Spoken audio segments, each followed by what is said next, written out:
जय हिंद दोस्तों, स्वागत है आप सभी का आपके अपने YouTube चैनल जैकपुर पे। तो आज के इस वीडियो में हम लोग क्लास 10th का हिंदी ए का मॉडल प्रश्न पत्र देखने वाले हैं और ये इसका काफ़ी इंपॉर्टेंट होने वाला है, क्योंकि इसके पहले भी हमने एक सेट 1 चैनल पे अपलोड कर दिया है। यदि आप लोगों ने नहीं देखा है तो उसको प्लेलिस्ट पर जाकर देख लीजिएगा। इसके बाद ये सेट 2 हो रहा है और वीडियो काफ़ी इंपॉर्टेंट है, शुरू से लेकर अंत तक बने रहना है। यहाँ पे देखिए, सबसे पहले जो आप लोगों को एक पैसेज मिलता है, पैसेज को ध्यानपूर्वक पढ़ा जाता है और उसके बाद उसको दिए गए प्रश्नों को ध्यान से उत्तर करेंगे हम लोग, ठीक है। तो हम आ जाते हैं डायरेक्ट क्वेश्चन आंसर पे।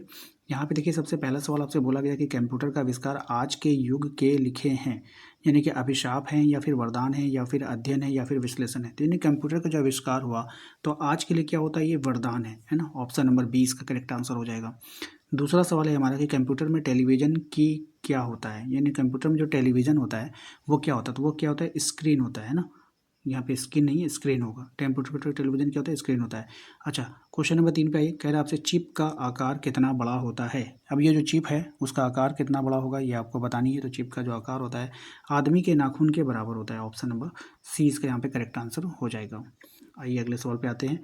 क्वेश्चन नंबर आते हैं हम लोग 4 पे। क्वेश्चन नंबर 4 में देखिए बोला गया है कि कंप्यूटर कैसा उपकरण है। अब ये जो कंप्यूटर है ये कैसा उपकरण है आपको बतानी है। तो कंप्यूटर है हमारा, कंप्यूटर जो है हमारा वो इलेक्ट्रॉनिक उपकरण है। कंप्यूटर क्या है हमारा, इलेक्ट्रॉनिक उपकरण है, ठीक है। इसके बाद देखिए यहाँ पर पैसेज टाइप का है, आपको पढ़ना होगा। इसको ध्यानपूर्वक स्क्रीनशॉट लेकर पढ़ लीजिए। हम लोग डायरेक्ट क्वेश्चन आंसर करेंगे। 5वां नंबर सवाल देखिए, कवि के अनुसार मनुष्य किधर बढ़ रहा है। तो कवि के अनुसार जो मनुष्य बढ़ रहा है अंधकार की ओर बढ़ रहा है। ऑप्शन नंबर बी हो जाएगा। किसके बिना शरत का आनंद नहीं मिलता। तो किसके बिना शरत का आनंद नहीं मिलता, तो ऑप्शन सी, दुख के बिना शरत का आनंद नहीं मिलता।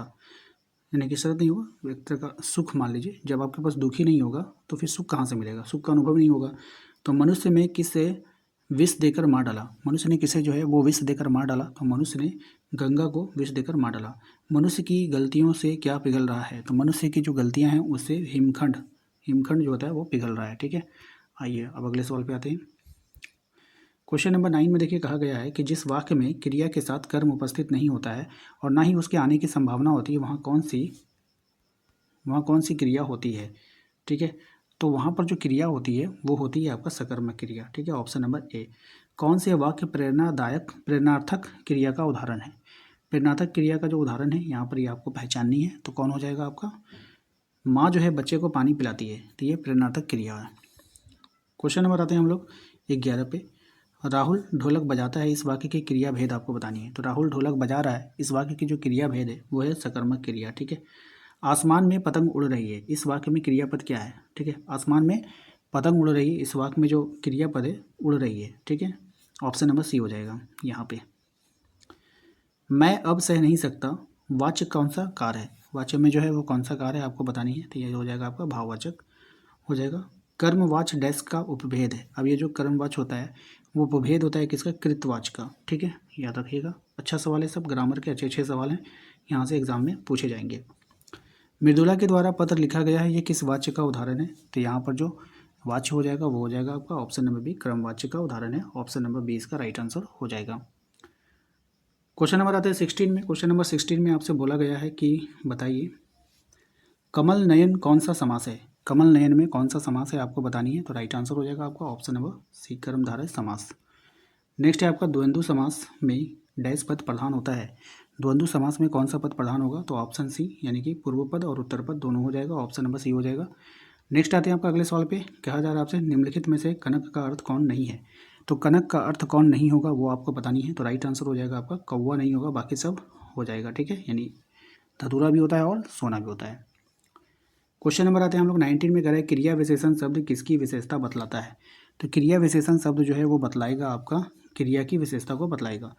परिश्रम डैश सफलता नहीं मिलती, परिश्रम के बिना सफलता नहीं मिलती। ऑप्शन नंबर बी यहाँ पे फिलअप करना है आप लोगों को। नेक्स्ट आते हैं अगले सवाल पे। जिस वाक्य में एक समापिका क्रिया होती है डैश, उसे वाक्य कहते हैं। तो उसे कैसा वाक्य कहेंगे वो आपको बतानी है। तो उसे हम लोग मिश्र वाक्य कहेंगे, ठीक है। आइए अगले सवाल पे आते हैं। अगला सवाल है आपका, ये आपका पार्ट से कुछ दिया गया है, इसको ध्यानपूर्वक पढ़ना है। उसके बाद हम लोग क्वेश्चन पे आते हैं। क्वेश्चन नंबर 22, बाल गोविंद भगत जैसी टोपी कैसी थी।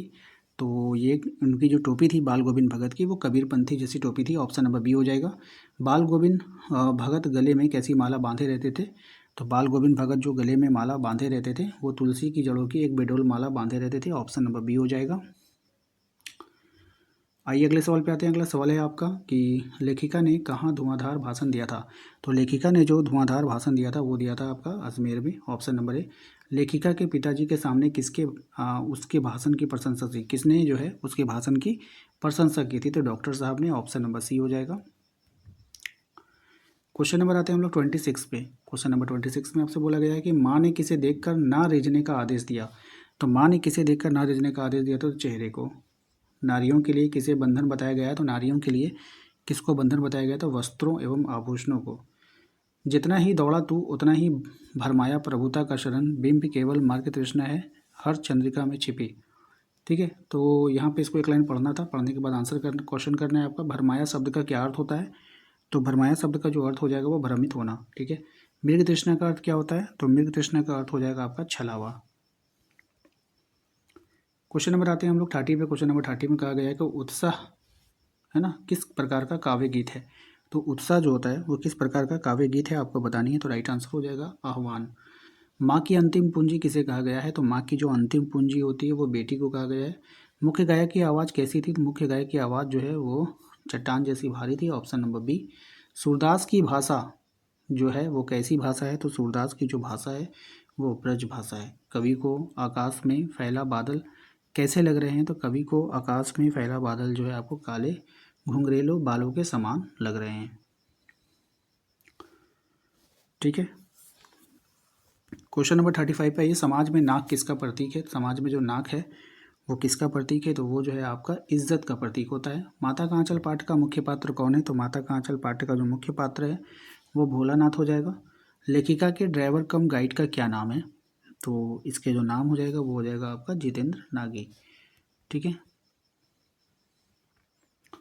अगले सवाल पे आते हैं। क्वेश्चन नंबर 38 पे। क्वेश्चन नंबर 38 में आपसे बोला गया कि कस्बे के चौराहे पर किसकी मूर्ति लगी थी। बाकी बहुत ही अच्छा सवाल है, बहुत ही आसान सवाल है, तो आप लोग इसका आंसर कमेंट बॉक्स में दे दीजिए। क्वेश्चन नंबर ये क्वेश्चन नंबर 38 का आंसर आप यहाँ पे लिख दीजिए कमेंट बॉक्स में। 39 में कह रहा है लेखक कनखियों से किसकी ओर देख रहा था, तो लेखक कनखियों से जो देख रहा था वो नवाब की तरफ देख रहा था। बिस्मिल्लाह खां का बचपन का क्या नाम था, तो बिस्मिल्लाह खान के जो बचपन का नाम था अमीरुद्दीन था। ऑप्शन नंबर बी हो जाएगा। तो आशा करते हैं कि आप लोगों को आज का ये वीडियो पसंद आया होगा। वीडियो अच्छा लगा है तो प्लीज़ वीडियो को लाइक कीजिए। चैनल पे पहली बार विजिट कर रहे हैं तो सब्सक्राइब करके घंटी वाले आइकन को जरूर प्रेस कर लीजिएगा, ताकि आने वाली हर एक वीडियो का नोटिफिकेशन आपके मोबाइल पे जाए। इसके अलावा यदि आप हमारे व्हाट्सअप ग्रुप को ज्वाइन करना चाहते हैं तो दिए गए नंबर पर संपर्क कर सकते हैं। इसके अलावा हमने डिस्क्रिप्शन में भी लिंक डाल रखा है, तो वहाँ से भी जाकर आप उसको ज्वाइन कर सकते हैं। तो मिलते हैं हम लोग नेक्स्ट अगले वीडियो में। Thank you.